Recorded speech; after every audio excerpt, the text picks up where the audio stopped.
I'm going to take a moment to look at commercial settings real quick, in this case on a 2019 Ram 3500 cabin chassis.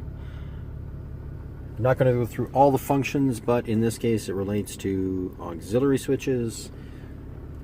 In order to move in and adjust, we use the up, down, right, and left arrows on our left side of our steering wheel, and hopefully you can get a good view there. Got push the right arrow to enter commercial settings. From factory, typically 0000 is the code, which means you just scroll through using the right arrow. If you enter your own code, you go up and down to select the number that you pick for your PIN. We enter our commercial settings. We see we have PIN setup, remote ignition, backup alarm, auxiliary switches.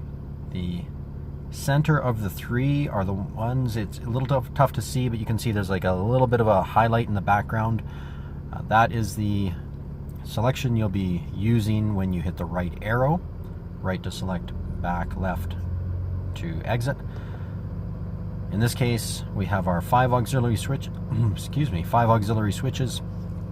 Choose the switch you want to set up. Press the right arrow again to select. You can choose type, power source, or last state. Type referring to latching or momentary. Latching being, let's say it's a ground side switch. When you turn it on, it's going to hold at the ground. Momentary being a pulse, just to give information to the system to make a decision on. And power source, you're looking at battery or ignition. Battery is 12 volt constant. Ignition is 12 volt with the key in run. Wondering what to do if you don't have a key. The run position is either with the vehicle running or when you hit the start button twice without your foot on the brake. Once being accessory, second being run. And last state, we're not too concerned about that. On, off. Now, that's not the only thing you can look at. Aside from auxiliary switches, you have backup alarm. In this case, it is enabled, so when we put our vehicle into reverse, we can hear our backup alarm. Let's see if we can disable it. There you go. Settings saved. Back up.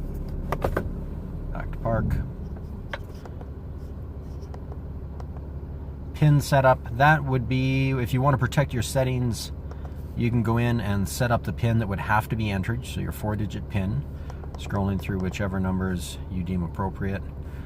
We're not concerned about doing that right now. We'll let the new owner of the truck set that up.